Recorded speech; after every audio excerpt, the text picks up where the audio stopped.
Hoş geldin Ramazan. Gönlümüzün huzuru Ramazan. 11 ayının sultanı. Ümmetinin sevinci. Merhaba Ramazan.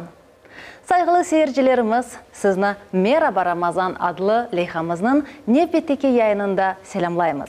Hepinizge can gönülden sağlık, baxt, saadet dileyimiz. Evinizde daima muhabbet ve bereket olsun. Yakınlarınız kuvandırsın ve sevindirsin. Amin, amin, amin. Ne güzel akşam, Ramazan akşamı. Akşamınız hayırlı olsun, Ramazanınız mübarek olsun.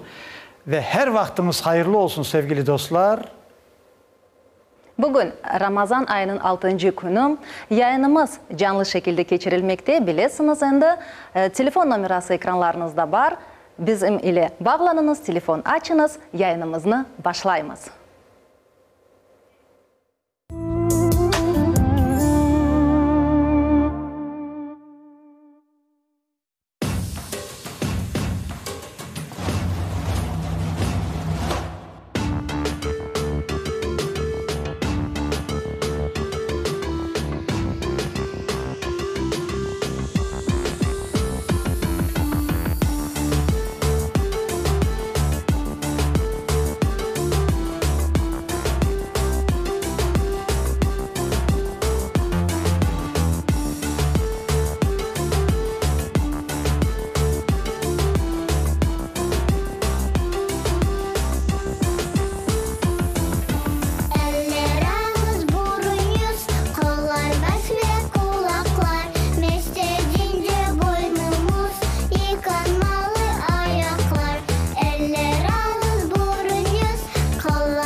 Sevgili dostlar, bana balaçıklarımızı dinledik. Sağ olsunlar. Bugünkü mevzumuz kader, takdir. Ve bugünkü mevzumuzu bizden güzel açıklamak için misafirimiz endi stüdyamızda. Misafirimizni taqdim etdik. Kezlev şehri ve Sak rayonunun imamı, Kırım Müslümanları Dini İdaresi'nin din hocası Eskender Hoca Mehmetov. Eskender Hoca hoş geldiniz. Hoş geldiniz hocam. Sağ olun. Nasılsınız? Allah razı olsun, sağ olun. Siz napasız? Cümlemize biz de güzellik, buna hizmetteyik. Maşallah. Evet, bugün hocamla laf ettik de telefonda orasını aytıp koyayım. Assalamu aleyküm hocam, nasılsınız ben? Dedim çok meşgulsünüz ya, telefonumuz çalışıyor, meşgul. Ya Nuri'cin kardeşim diye, ne bellesiniz biz hizmettemiz diye. Bugün işte dedim yoksa o hizmetinizi de anlatırsınız programda dedim. Bizge destek olgan ve daima bizim yanımızda olgan hocalarımızga teşekkürler bildiremiz. Hepsine selam saygılarımız olsun. Saygılı seyirciler, hatırlatam ki yayında bizde viktorina geçirilmekte ve şimdi bu viktorina sualını Eskender Hoca seslendirecek. Çünkü elbette hediyeler ve aslında bu viktorina gayesi dini idare tarafından gerçekleştirilir. Eskender Hoca. Yani ben şimdi sualını vereceğim. Demek viktorinamızın suali böyledir. Kur'an'ın en uzun suresinin adı nedir? Ekranga sual çıktı. Daha da çıkacak tekrar edin. Kur'an-ı Kerim'in en uzun surenin adı nedir? Evet, demek Kur'an-ı Kerim'de geçen en uzun sure. Saygılı seyircilerimiz, bağlarınızı bekleyimiz. Telefon çalışa, buyurunuz. Evet, hem bu viktorina için verilen suali düşününüz, hem de bugün işte hocamıza verecek sualleriniz dediğimiz gibi. Yani mevzu ile ilgili olmayabilir sualiniz. Çünkü bir an evvel onun cevabını alsanız işte onun cevabını ne kadar ertelersek bize de o kadar yaxşıdır.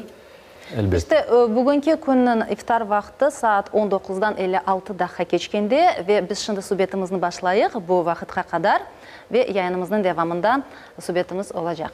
Eskender Hoca, endi mevzunu belgiledik. Birinci sual, endi mevzunu oldukça terin ve taraflama açıklamak için birinci sual bu kader, takdir. Bu anlamlarının manasını açıklamak. Nedir? Evet. Güzel bir sual. Dinimizin en esas, en çok laf etilgen suallerden biridir. Biz de dediğimiz kaza ve kader. İman şartlarından birisi olup Allah-u Teala'nın bizge hayır ve şer, yani yaxşı ve yaramay şeylerinin bizge daha evvelsi yazgan ve hayatımızga geçirgen şeylerge inanmak. Yani bir insanın hayatında hayır olan şeyler ve şer olan şeyler Allah Teala tarafından olanına inanmaktır. Allah-u Teala bularını bizge başından belgilegendir, yazgandır bizge. Başımızga baş yazısı deyimiz, baş yazısı gibi bizge daha evvelsi tayin etken edi. Halk arasında öyle gitti ya, böyle baş yazısı değiller ya. Baş yazısı değiller. Ama hocam bir şey aklıma geldi. Ya değiller ya böyle sözde kaderine küstü. Elbette. Yani incindi kaderine. Bu sözler yanlıştır, doğru mu? Elbette bu sözler pek yanlıştır. Çünkü bizim kaderimizge biz, yani takdirimizge, Kırım Tatar tilinde de takdir de aytalar, kader de aytalar. Evet, takdir değil. Hepimiz teslim olmağa gerekmiz. Yani razı olmağa gerekmiz. Çünkü bunda bir taraftan böyle anlamak gerek. Takdirimiz nasıl olsa olsun biz o takdirimizni özümüz bir taraftan özümüz kuramız. Ama eğer şu bizim amellerimizden alakalı olmasa demek Allah-u Teala tarafından bir imtihandır. Yani bizim Allah-u Teala sınay, bir sınav gibi bakmağa gerekmiz. Hocam gene bir şey var. Bu arada da unutmayın sevgili dostlar, telefonlarımız açık, zaten ona ayttık. Ama tüneyinki bir mevzumuzdan bir arkadaş telefon etti de dedi ki bir dedi gene onu bir anlatsanız dedi, nasıl olur? Birazdan onu da aytarık kısmet olsa. Yani tüneyinki mevzumuz için de. Şimdi hocam kader. Bu kader bize verildi. Bunun hayata geçmesi var. Bunu yaşayımız kaderimizde. Yani kader, takdir, bir de kaza. Kaza. İşte kaza nedir hocam? Arapçada qada dep aytalar. Biz de Türkiye halklar biraz yumuşak kaza diyor. Biz kaza dep aytamız. Elbette bu daha evvel bizim için yazılgan şeylerini, yani takdir etilgen kaderimizin hayatga geçirilmesidir. Yani Allah-u Teala bu şeylerini hayatga keçiri. Evet. Buga diler kaza. Demek ki kul kaderini yaşadı mı o kaza olur. Evet. Şimdi kaza o ende biraz yanlış anlaşılmasın da kimer insanlar düşünebilir kaza. Kaza diyen de sanki bir şey kaza oldu gibi de. Bakınız o şey de anda keli. Namazda da keçe ya kaza mesela kılmasan. Ha, O da andan keli. O da eğer bir bela kelse biz o kaza deyimiz. Kaza, bir kazaga düştüm. Mesela bir kazaga uğradı bir adam. Yani bir yaramay bir hadisege, vakıyaga. Yani o da ondan sebeplerini ondan kaynaklay. Yani Allah Teala'nın takdir etken şeyinin hayatga keçirivi. Ve insan oğa uğradı ve Allah-u Teala onu sınay. Demek insanın ömründe olup geçken vakalar. Elbette. Şimdi saygılı seyircimiz saat 19'dan 56 daha olacak. Şimdi iftar yakınlaşmakta. Ezanımız yakınlaşa.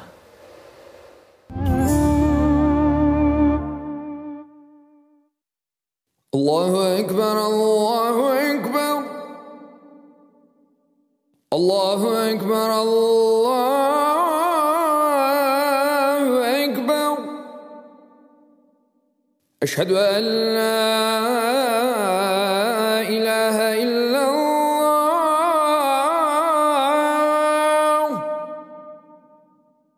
Eşhedü en la ilahe illallah.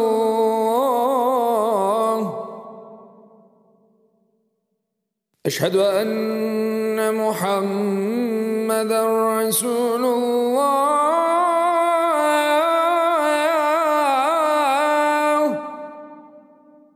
Eşhedü enne Muhammeden Resulullah.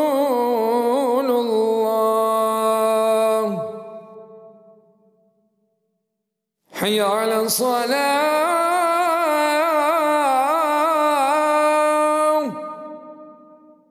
Hayya alas-salah.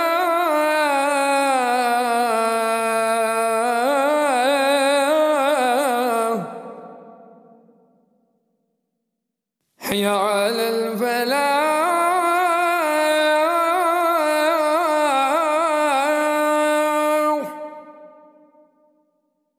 Hayya alel-felah.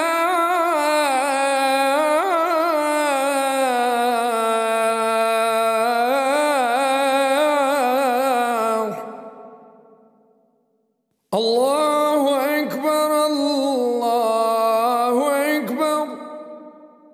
La ilahe illallah.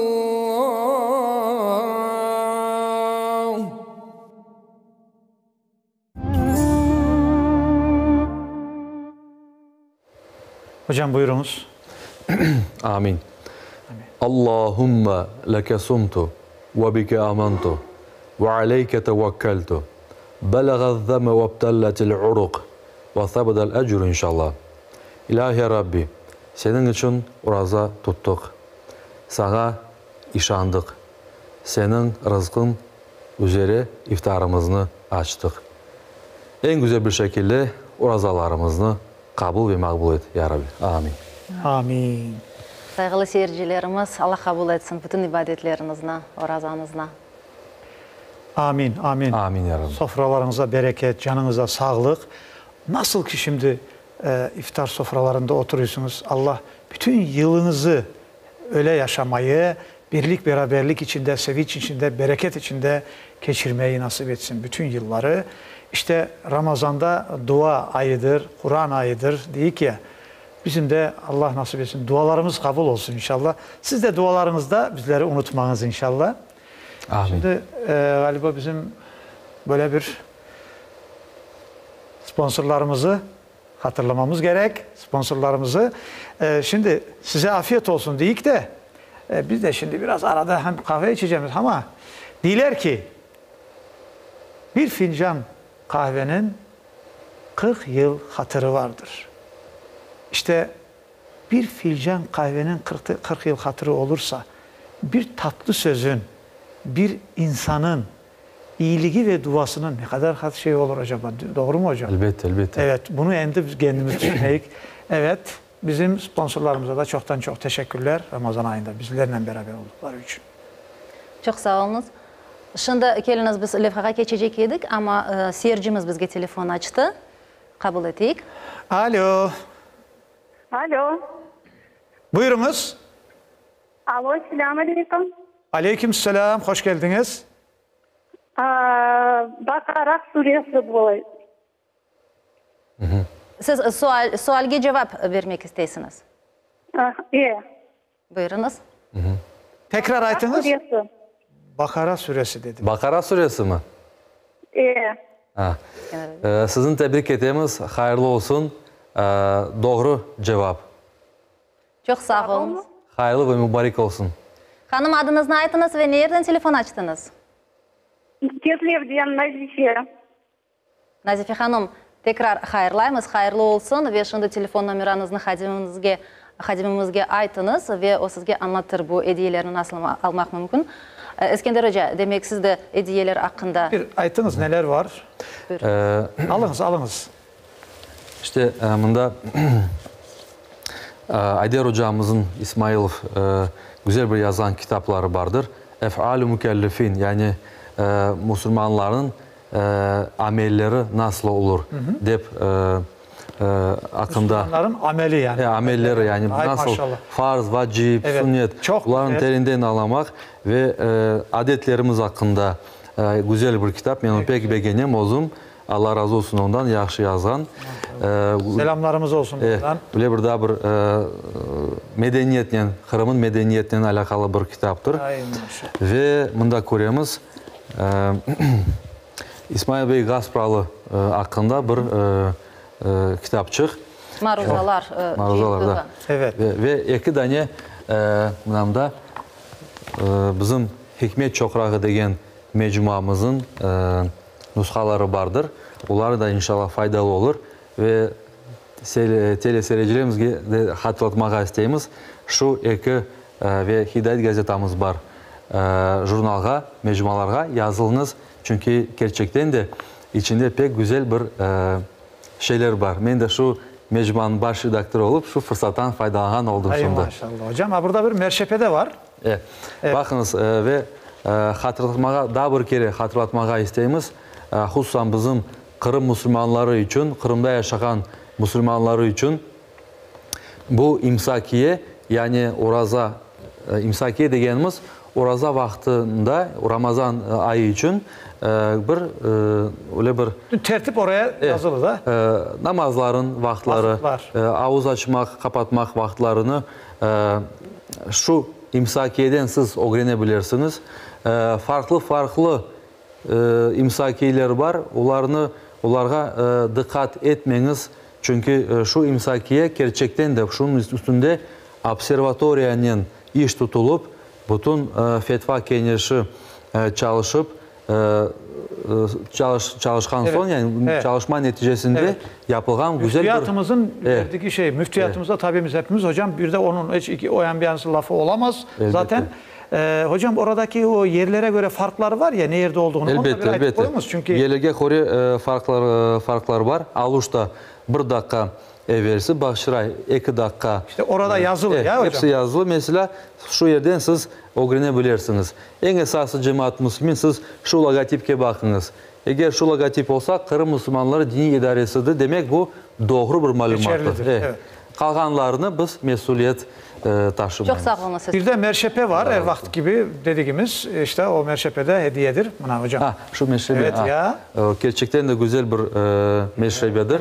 İnşallah Nazife Çok sağ olunuz. faydalı Allah olur. izanınızı arttırsın. İşte bu kitaplarda biliminizi daha da arttırır, sebepçi olur, vesile olur. Müftiyatımıza da teşekkürler elbet.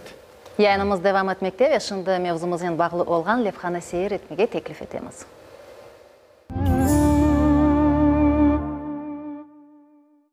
Kader kainatta olacak şeylerin vakitini, yerini ve nasıl olacağını Allah'ın ezelde bilmesi ve takdir etmesidir. Kaza ise Allah'ın ezelde takdir etken şeylerini vakiti kelgende bu takdirge uygun olarak yaratmasıdır. Kaderni bir planga benzetsek, kaza da bu planga uygundur. Kainatta meydanga kelgen her şey Allah'ın bilmesi, dilemesi ve yaratması iledir. Kader ve kazaga iman etmek hayır ve şer, yaxşı ve yaramay her şeyinin Allah tarafından takdir etilgenine, belgilenmesine ve vakiti kelgende belgilengeni gibi kene de Allah tarafından yaratılmasına inansak demektir. Kaderge inangan bir insan, işi uymaganını takdirde ya da bir felaketle karşılaşkanda umutsuzlukka kapılmaz, ruhtan düşmez. Çünkü Allah'ın her işinde bir hikmet ve gaye olganına, insanın sınırlı güçke sahip bir varlık olarak yaratılganına işanar. Kader bizge kainatta her şeyinin bir planga göre ve bir gayege göre meydanga getirilgenini, her şeyinin bir sebebi olganını öğretir.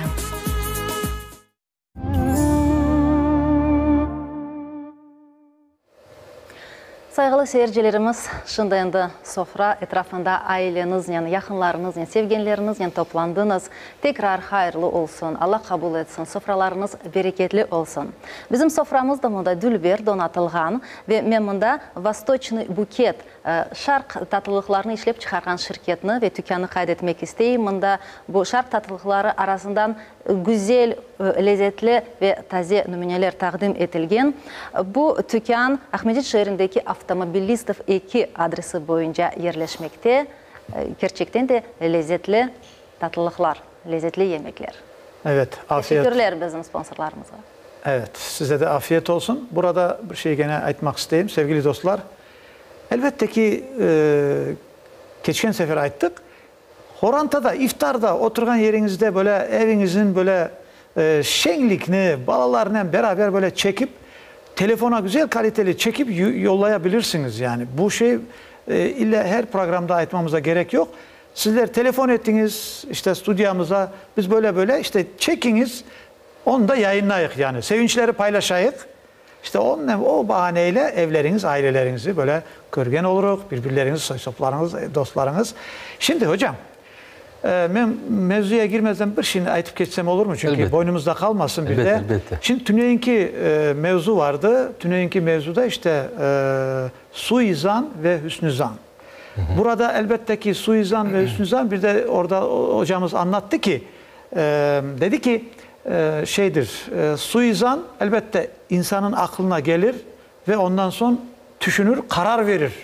Ki bu buymuş. Yanlış karar işte. Suizan o. Hüsnüzan da güzel şeylerdir. Şimdi arkadaşımız dedi ki Nurettin Bey, bana mesela dedi aklımıza kimerde gelen şeyini çok anlamamış da aklımıza geldi fikrimize. Ama dedi onu biz amelge de geçirmedik. Tilde aytmadık bir şey. Bir de onu düşünüp de böyleymiş deyip de aklımızda tutup yürümedik. Burada biz günah kazangan olamız mı dedi de. Bakınız, bunda suizan başta güzel etip belirlemek gerek. He. Suizan yaramay düşünmek. Birisinin hakkında. Düşünmek endi, doğru mu? Birisinin hakkında yaramay düşünmek. Yani birden bir fikir geldi de yok öyle değil de daima bir şey bu adam böyledir deyip düşünmek. Ve Allah-u Teala Kur'an'da buyuruyor inna ba'da zanni ismun. Şüphesiz bazı sizin yaramay düşünceleriniz bu yaramaylıktır. Ve la tazunnu ve yaramay düşünmeyiniz. Bunda maksat budur. Bir Müslüman kardeşimiz hakkında yaramay düşünmeyecekmiz. Bir esası olmaganca, olmaganda yani bir subut, delil, ispat yok. Biz mesela falan adam velaga yarama insan deyip düşünmeyecekmiz. Evet, onun zararı var hayatımızda. Evet. Ama eğer bir fikir birden geldi ve yok olup gitti, o şeytanın bizge vesvese etken fikirlerden birisidir. Onu baltaladık, ketти. Ketти. Ama daima bir şey o fikrin üstüne toxtamak ve onu kabul etmek ve bununla devam etmek velaga yaramay insandır deyip o endi suizansın. Ağamıza buradan saygı selamlarımız olsun herkesle beraber. Buna endi daha çok anlamıştır. Çünkü orasını biraz anlayamamış da dedi ki mümkün olsa gene açıklasanız dedim tamam. Sağ olunuz, selamet olunuz. Gerçekten de öyle anlamadık şeyi gene anlamaya çalışınız ki elbette, güzel olsun. Elbette. Hocam şimdi dedik ya, kader, takdir. Elbette. Onu devam edeyik hocam. Şimdi bunun kader, sonra onu yaşamak, kaza, ondan sonra işte insan istediği şeyi kendine nasıl seçebilir mi, bilemez mi? Kur'an'da, dinimizde nasıl keçi, hayatımızda Elbette. nasıl? Buyurunuz hocam. Bakınız, biz kaderini böyle anlamak gerekmez. Allah-u Teala bizlerge farklı yollarını, hayat yollarını takdir etkendir. Yani başından koygandır. O yollar yaxşı, yaramay, daha güzel, orta karar ya da daha güzelce, daha onun en üst şekilde ya da pek yaramay. İmtihanın inişli yokuşlu yolu, doğru mu? O kulunun yapıp olacağı her türlü yolunu Allah-u Teala bizge yazgan. Yani başından bizge takdir etken, başına düşünüp koygan. Ve biz ise şu öz irademizge göre özümüz saylayımız. Yaxşı. Bu yerde lafınızı bölmege mecburmuz. Telefon açan seyircimiz var. Alo. Evet, vaktinde telefonlarımızı alayık. Alo. Selamun aleyküm Nurettin Nezir. Aleykümselam ağam. Hayırlı olsun. Allah razı olsun. Her vaktiniz hayırlı, Ramazanınız mübarek olsun. Buyurunuz. Sizge de karşısını aytacak isterim. Buna şu Ramazan ayları bizim halkımızga da cümlesini hayırlı ve mübarek aylar olsun. Ambar ayının sultanını karşılayıp geldik. Buna Allah'a şükür. Hem de bir ne şivalım var edi. Benim hocama selamun aleyküm rahmetullahi ve berekatuhu hocam. Ve aleyküm selam ve rahmetullahi ve berekatuhu. Buyurunuz ağam, buyurunuz. Sizge bir sualım var. Buna bu bir gelekeli aldık akşam namazları, teravih namazlarında yapalmayız. Son hayır olsun. Lakin buna bu iftar meselesi boyunca şunu iftar sadakalarını vermek çareleri bir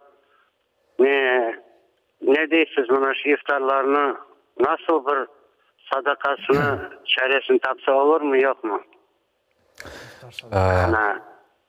Sağ olunuz.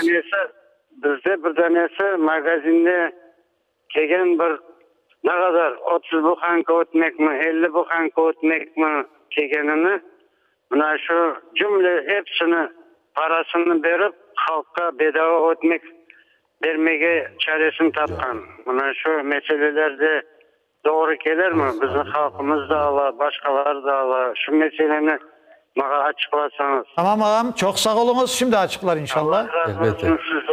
Sizden de Allah razı olsun. Selamlar, saygılar. Sağ olun, sağa çıkım. Güzel bir sualdır. Bu her bir adamga özüne bağlı olan bir şeydir. Mesela ağamız şimdi güzel bir misal getirdi. Birisi ötmek hediye etti.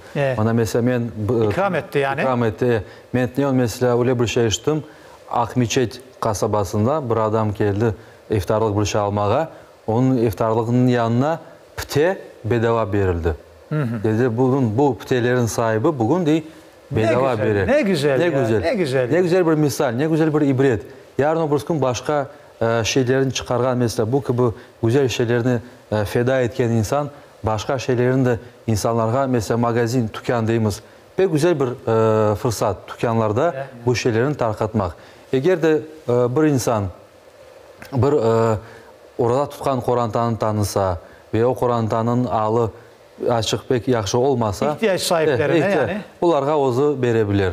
Nasıl istese akça şekilde, istese erzak alıp ozu alıp gider, et alır da başka şey alır. Yani ozuna bağlı olan şeydir. Evet, burada da onu da diyeyim. Mesela pazarların yanından geçirsiniz öyle meyve, sebze, doldurunuz paketi, bir iki paketi ihtiyacı olan ya da balaları çok olan ya veriniz paketi keçiniz işte size öyle. Mesela dükkanlarda satıcılar daha çok bile kimin ne kadar ihtiyacı vardır. Evet. İskender Hoca ve birden belki de ilave olarak fitir sadakasının miktarını da belgileniz. Fıtır sadakasını bu yılga 250 kumuş dep Kırım Müslümanları Din İdaresi belgiledi. Bunun da candan çaresi olan, elbet çaresi olan Kur'an'dalar vermege gerekler. Fıtır sadakası için fıtır yani bayram. sadakası. Yani oraza bayramga daha yakın, yani 3 gün kalmazdan, 2 gün kalmazdan verilse ki o insanlar öz evlerinde bayramını duysunlar, hissetsinler. Evet. Arada geçen yıl bir sual vardı. Ben dedi 250, yani mesela 200 veremesem de 100 versem olur mu? O zaman ona demiştik ki bakınız, eğer baktınız ki size kıyındır, mesela 4 cana 1000 vermek, 500 vermek içinizden gelse o fitir sadakası değil, o sadakaya geçer. Sıradan sadakadır. Sadaka da güzeldir. Onun için sıkılmanız yani o şeylere. Bilirsiniz, bunda da bir şey koşmak isteyeyim. Buyurunuz hocam. Kimer insanlar deyik, ben fıtır sadakasını verecek adam şunu tapıp bulamayın. Evet. Benim köyümde hepsi yaxşı yaşay. Allah'a elhamdülillah güzel. Ama Kırım Müslümanların muftiyatında merhametlik aksiyası var. O merhametlik aksiyasından kelgen yani İstifade edebilirler yani. akçalar bizim hasta balacıklarımızga berili. Eğer öyle bir insan olsa gelsin muftiyatga tapşırsın. Muftiyatga nasıl tapşıracak? Köydeki imamga ya da rayon imamından, onun imamına bağlanıp bağışlayabilir. Çok güzel hocam, onu da Elbette. güzel dediğiniz çok güzel. Elbette. Allah kabul etsin. Şimdiden deyik ibadetleri, o da ibadettir zaten, sadakadır. Hocam devam. Demek kaldık nede?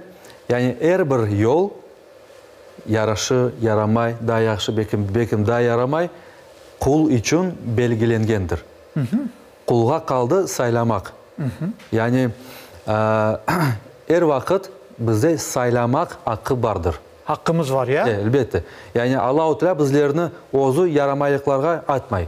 Evet. Ya da ozu bizge yaxşılıklarga da atmay. Yaxşı yolun kol. Biz o yaxşını ya da yaramayını ozumuz saylap alamız elbette.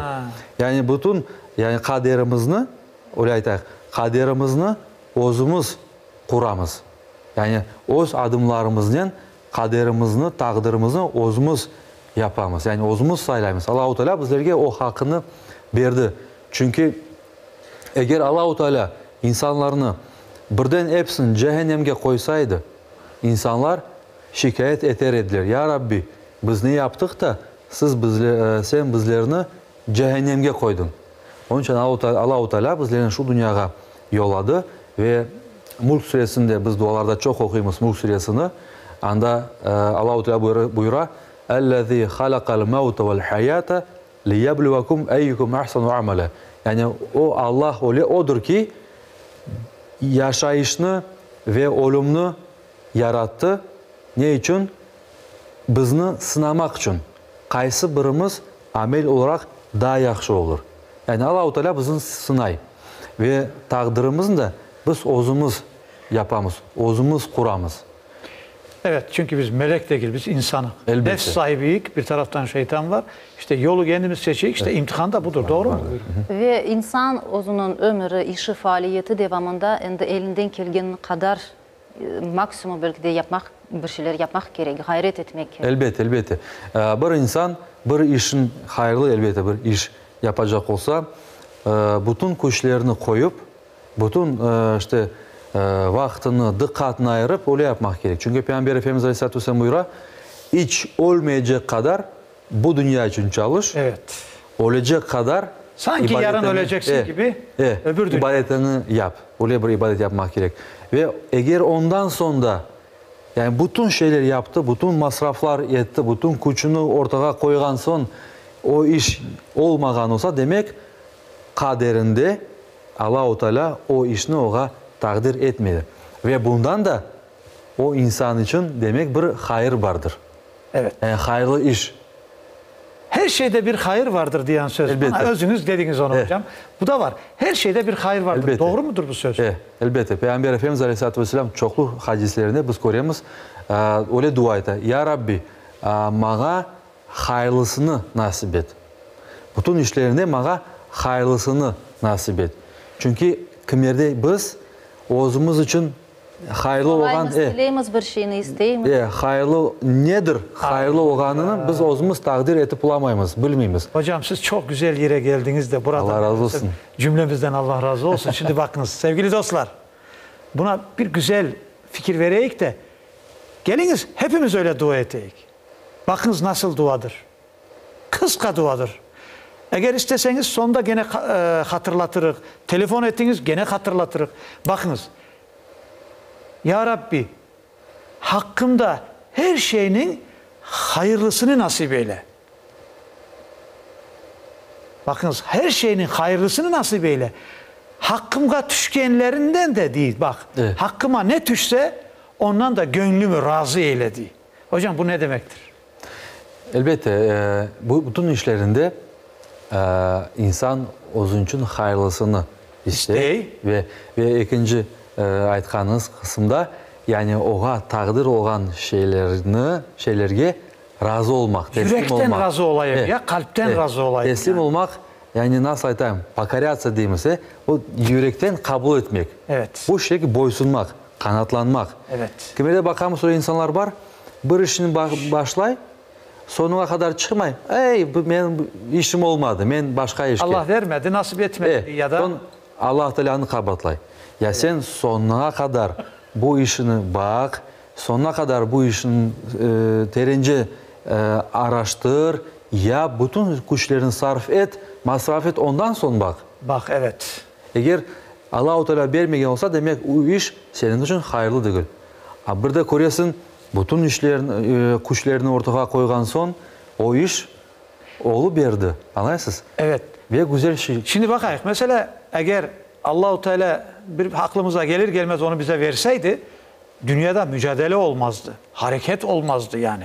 Şimdi onun bildiğini biz bilemeyiz ama hikmetinden sual olunmaz. Şimdi hocamın dediği sevgili dostlar, Rabbim hakkımda hayırlısını nasip eyle.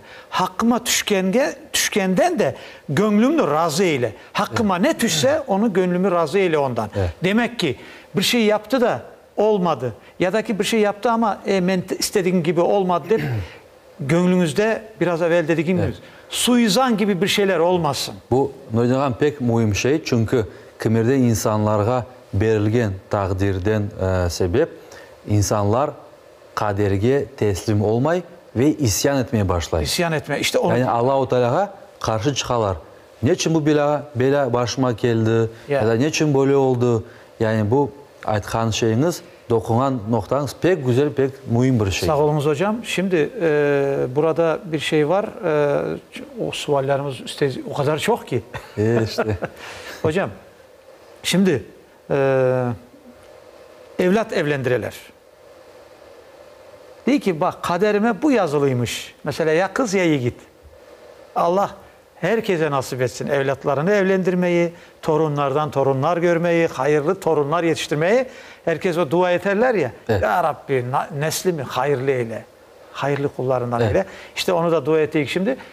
Evlat evlendiriler. Diyor ki bak kaderde ya da işte alnının yazısında kimse o olacak. İşte burada son diyorlar ki ya öyle ya böyle sözlerde oluyor da aslında bu hafta da bir şeyler aytar mısınız yani? Evlat evlendirmekte. Bizim halkımızda öyle bir güzel bir laf var. Gelin ya arabada ya kısmet değiller. Yani gelin evge kadar daha getirgen olsan demek o senin gelindi yani gelindir. Bir kaçırabilirler birden. Ama yoldaysa daha ya kısmet. O da belki kısmet bir demek kaderde yok. Elbette bu şaka tarafı. Evet ama can var bunda da. Elbette bir can elbette var. Allah-u Teala nasip etti bir insana işte ve şunu anlamak gerek. Allah-u Teala Kur'an'da buyuruyor. Yaramay erkeklerge yaramay kadınlar, yaramay kadınlarga yaramay erkekler nasip ola. Yaxşı erkeklerge yaxşı kadınlar, yaxşı kadınlarga yaxşı erkekler. Yani kemerde öyle bakamaz. Bir insan ayta, men öyle bir güzel kız özüme isteyim, terbiyeli ya da bir kız ayta öyle güzel bir oğlan, terbiyeli, varlı, mülklü mesela isteyim. Birincisi o kız ya da oğlan özüne bakmak gerek. Ya sen istegenin gibi sen ona layık mısın? Öyle layıksın, o derecesin var. Sende de o terbiye, o sosyal nasıl aytayım derece var mı yok mu sende? Sen de onun gibisin yoksa onun gibi yoksa sana açık uzun üstünde çalışmak gerek, terbiyeli olmak gerek, ilmli olmak gerek belki Bekimde açık akça kazanmak gerek. Kıbır şeylerini elbette düşünmek gerektir. Çok sağ olunuz hocam. Sağ olunuz İskender Hoca ve stüdyamızga telefon açkan seyircimiz var. Alo. Selamun aleyküm stüdyam. Aleykümselam. Hoş Aleykümselam. Ramazan ayınız mübarek olsun. Men İslam Terek kasabasında telefon açam size. Hoş geldiniz. Benim sualim böyle olacak hoca. Şimdi Ramazan ayında hepsi namaz yapıyorlar, teravih namaz, tahajjud namaz okuyorlar. Hem de Kur'an okumaya mümkün. Öyle sualim olacak. Eğer ben Arap dilinde bilmegen insan olam, Rusça перевод degenni Kur'an okusam, sayılamı bu Ramazan ayında men Kur'an gibi okuğanı olacak mı ya da olmayacak? Çok teşekkür. Sağ olunuz tatam. Anlaşıldı mı her şey? Elbette. Yani eğer Arapça tatamız okumağı bilmese ve Kiril harflerden yani Rus harflerden degenimiz o harflerden mesela buyurunuz duaga kitaplardan o okusa. seslenecek. Kur'an seslenecek ya. Elbette. Tercümesi değil. Ya tercümesi mi? Bakınız hem Kiril harflerini okusa tatamız faydalı olur onun için hem de manasını da okusa o da faydalı olur. Çünkü Kur'an-ı Kerim'i tek okumak değil de onun manasını da anlamak, o mananın üstünde düşünmek, bir şeyler yani onun için bir ibretler, dersler çıkarmak da pek mühimdir. Ve bu yapılan şey Allah rızası için. Allah-u Teala Kur'an'da buyuruyor, Peygamber Efendimiz Aleyhisselatü Vesselam buyuruyor, Allah-u Teala değil Ramazan ayı benim Ramazan ayında tutulan oraza benim içindir. Yani onun içinde olan ibadetler, teravih namazlar, Kur'an-ı Kerim okumaklar, teheccüd namazlar vesaire ibadetler de Allah rızası için. Ve Allah-u Teala buyuruyor, onun mükafatını da ben uzun vereceğim. Elbette tatamız Rusça da okuyabilir. Rus harflerinin Arapça da okuyabilir. Bu onun için yani bunda esas olan niyettir. Niyetlidir. Çünkü Peygamber Efendimiz Aleyhisselatü Vesselam buyuruyor, İnnemal a'malu binniyat. Şüphesiz bütün ameller, bütün işler niyetlerine göre hüküm verilir. Yani o işler. Demek ki hocam burada bir şey var. Eğer Kiril harfleriyle Arapça yani Kur'an okunmuş gibi burada telaffuzlara dikkat etmek gerek ya. Elbette ama şunu bilirsiniz bazı mesela benim babam yaşında olan insanlar ben o insanlarını göreyim. O insanlar benim talebelerim var buna. Kezlev deyimiz, buna Ahmetçi deyimiz. Onlarga açık kıyınca. Mesela if açık balağa pek kolay. Ya da 20 yaşında, 30 ya 40 yaşında olan insana kolay. Ama ondan sonra endi kıyınca olar. Onun için eğer o telaffuz yani o harflerini tam olarak akını vermeyip aytıp bulamasa bunda bir problema yoktur. Esas olan niyettir. Evet. Ama tırışmak gerek. Evet. Nasıl doğru yapayım, doğru seslendireyim. Bir söz var ya, biri dedi ki mesela o değil falan köylü de onun için öyle okuy. Ya böyle falan köylü. Yani Kur'an okumakta köyleri möylere geçmez. Yok. Herkes aynı. Bazı ayetlerinde Arapça okuyorsun, sen Türkçe okuyorsun, bambaşka Tatarca okuyorsun. Olmaması gibi. Yok. Teşekkürler İskender Hoca. Şimdi endi yayınımızın devamında biz levhalarını da gösteremiz. Növbetdeki levhanın vakti geldi. Buyurunuz, beraber seyredeyik.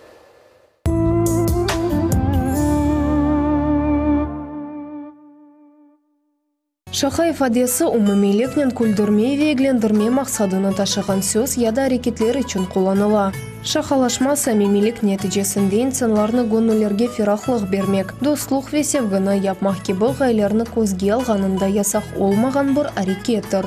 Bunun yanında yalanğa dayangan can ağırtkan küçük düşürgen şakalar yasaklangan. Fahri Kainat Efendimiz'in şakalarının mutlaka gerçek bir tarafı olaydı. O yalanğa şakadan da olsa kırışmekni doğru saymagan. Bir keresinde sahabiler Peygamberimizden soradılar. Ya Resulullah bizlerge şaka yapmakni yasaklaysınız, lekin o'ziniz şaka yapasınız degenler. Allah Resulü ise, evet, lekin men doğru olgandan başkasını söylemem cevabını bergen. Neticede Peygamberimizin şakaları ince, nazik, yumşak ve sevimli edi. Ayrıca zaman ve yerine dikkat etmeyip her vakit şaka yapmanın bir ziyadelik olganı da unutmaması gerek. Ziyadelik ise orta yolunu emir etken sünnetinin doğru sayılmagan bir aldır.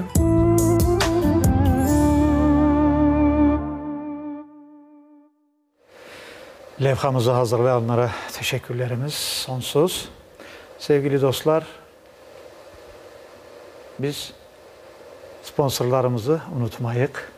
Onlar da bizi Ramazan devamında ve yıl devamında unutmasın birbirimizi. Böyle dedik ya 40 yıl hatırı var diye. Evet. Bir fincan kahve olsam 40 yıl hatırım vardı. Ömrümü ben size verdim. Dua etseniz ne vardı? Yani Maşallah. evet, birbirimize duacı olayık, birbirimizi seveyik ve Lebo markasına, şirketimize, sponsorlarımıza da muvaffakiyetler dileyimiz. Allah Teşekkürler. razı olsun. Ve yine de bir telefon bağı var. Onu kabul ettik. Alo, buyurunuz. Alo. Alo, selamun aleyküm. Aleykümselam, hoş geldiniz. Ramazan şeriflerin sıhharı olsun, akşam şeriflerin sıhharı olsun. Hayır, vaktimiz hayırlı olsun. Festivalim var edi. Buyurunuz. Men her gün Kur'an okuyman. Mana Ramazan vaktine yarısına geldim. Allah kabul etsin. Endi mana Allah razı olsun, sağ olun.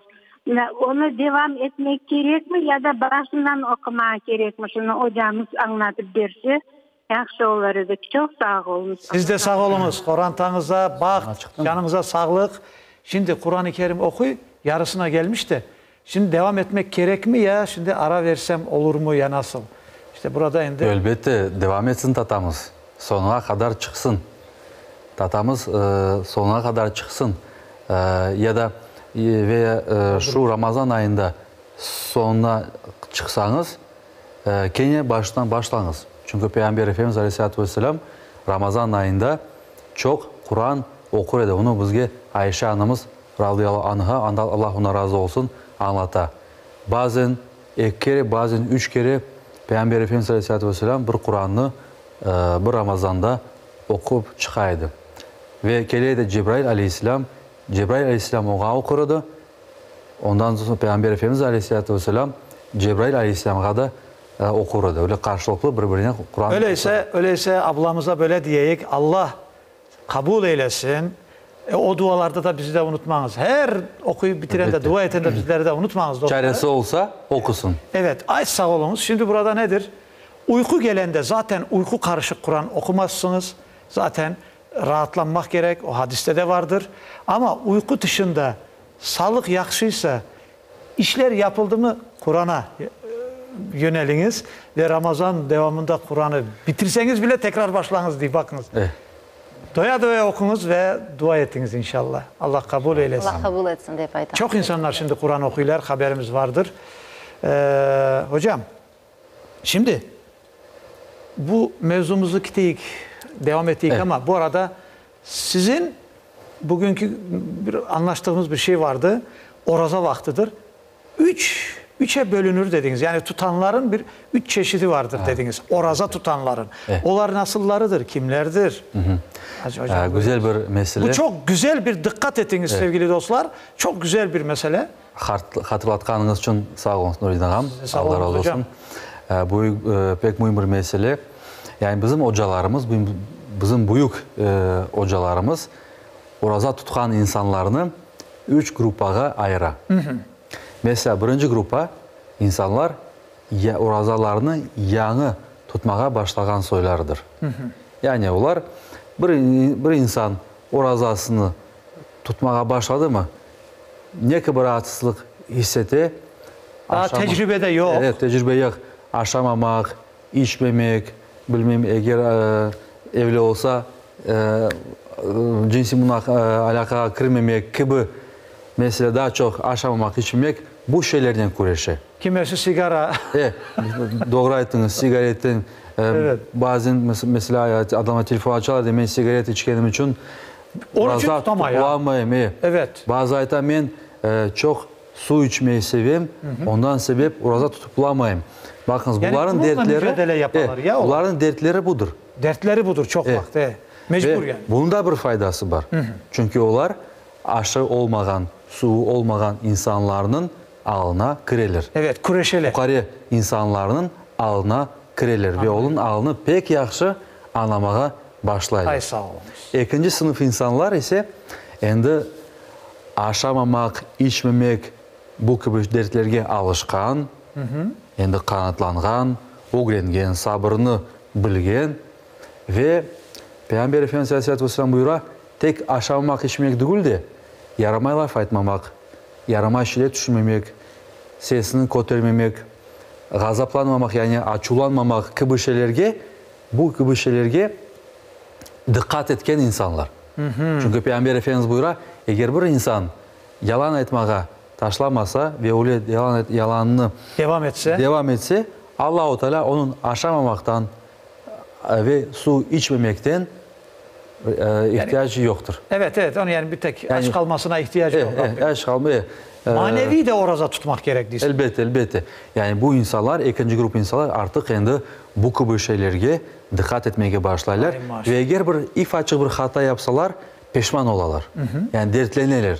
Evet, ay sağ ol. Yani bu terbiyenin ikinci bir tabakasıdır, ikinci bir katıdır.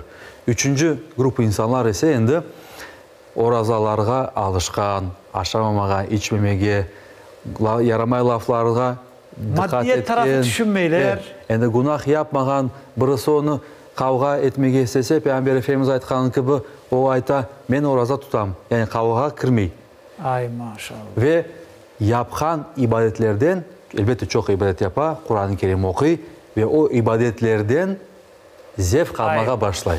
Allah herkese nasip etsin. Bu husus mümin yani gerçek iman etken insanlara aittir. Çok güzel. Teşekkürler Eskender Hoca. Seyircimiz bekleyi telefon açkan. Alo, bağışlarsınız, beklettik biraz da hocam. Çok tatlı anlattı da özür dileriz siz için. Buyurunuz.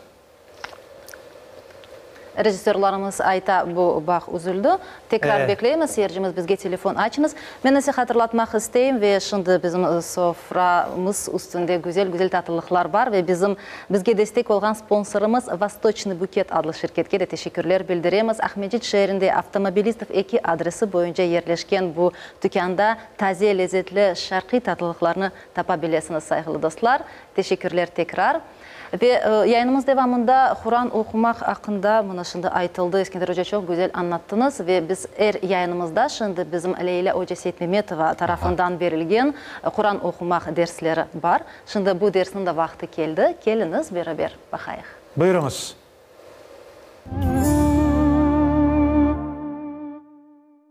Selamun Aleyküm sayılı teleseyircilerimiz. Siz Kur'an'ı öğrenim rubrikanı seyredesiniz ve biz sizni 6. dersimizde selamlayımız. Şimdi ise sayılı teleseyircilerimiz geliniz nefbetteki harflerimizini öğreneyik. Nefbetteki harfimiz F harfi. Satırın üstünde yazıla ve böyle bir şekilde yazıla. F harfimizni degenimiz vakit öz dişlerimizni aşağıdaki dudağımızın yarısına koyamız ve F dep aytamiz. F harfi bizde sözün başında böyle bir şekilde yazıla. Yani sadece 10 kısmı kala ve böylelikle nefbetteki harflerine bağlanan. F harfi kelimenin ortasında böyle bir şekilde yazıla. Yani evvelki olan harflerine bağlanıp nefbetteki harflerine de bağlanan. Ve kelimenin sonunda böyle bir şekilde yazıla. Evvelki olan harflerine bağlanan. Böylelikle F harfi bizde yumuşak harflerden biri ve yumuşak bir sesle aytılan. Nefbetteki harfimiz Kaf harfidir. Böyle bir şekilde yazılan. Kaf harfi katı bir harftir ve böyle katı bir sesle kaf dep aytılan. Kaf harfi kelimenin başında böyle bir şekilde yazılan. F harfinin benzeyler ama kaf harfinin üstünde 2 noktası var. Kaf harfi kelimenin ortasında böyle bir şekilde yazılan. Yine de 2 noktasının beraber ve kelimenin sonunda tam bir şekilde böyle bir şekilde yazılan. Nefbetteki harfimiz bizde kef harfidir. Kaf harfini бақсақ, кеф арыфы daha da bir yumuşak bir sesle aytıla ve böyle bir şekilde yazıla. Kef arıfı satırının üstünde yazıla ve böylelikle böyle yazıla. Kef arıfı yumuşak bir arıftır ve böyle bir şekilde yazıla. Kef arıfı kelimenin başında biraz farklı bir şekilde yazıla, kelimenin sonunda öğrenelim.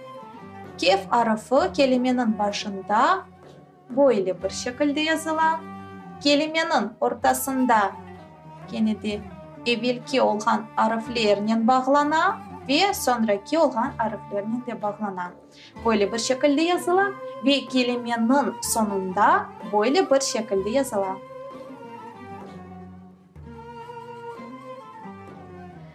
Kef arıfı aytkanımız gibi yumuşak bir sesle aytılgan bir arıftır. Böylelikle inşallah biz bugün dersimiz çerçevesinde sizle saygılı telesiyercilerimiz yanı 3 arıfını öğrendik. Geliniz onlarını tekrar edelim. F, Kaf, Kef. F, Kaf, Kef. Böylelikle saygılı telesiyercilerimiz biz yine de bugün dersimiz çerçevesinde da yanı 3 arafını öğrendik ve Arap alifbesinin sonuna yaklaşamız. İnşallah Yüce Rabbimiz bizim bu güzel işimizde yardımcı olsun ve sonunda saygılı telesiyercilerimiz Peygamberimizin sözlerini hatırlatmak isterdim. Sevgili Peygamberimiz Muhammed Mustafa sallallahu aleyhi ve sellem bir hadiste şöyle aytdı. İnşallah kıyamet gününde Kur'an'ı okumağa bilgen ve Kur'an'a göre yaşayan insana Kur'an-ı Kerim şefaat edecektir ve onun cennetke girmesine inşallah şefaat edip vesile olacaktır. Böylelikle saygılı telesiyercilerimiz biz sizinle gelecek derske kadar sağlaşamız. Esselamu aleyküm ve rahmetullahi ve berekatuhu. Leyla hocamızga teşekkürlerimizi bildiremiz. Aynen bu vasıtasıyla bu teknolojiyalar WhatsApp ve online şekilde biz de derslerimizi alıp baramız.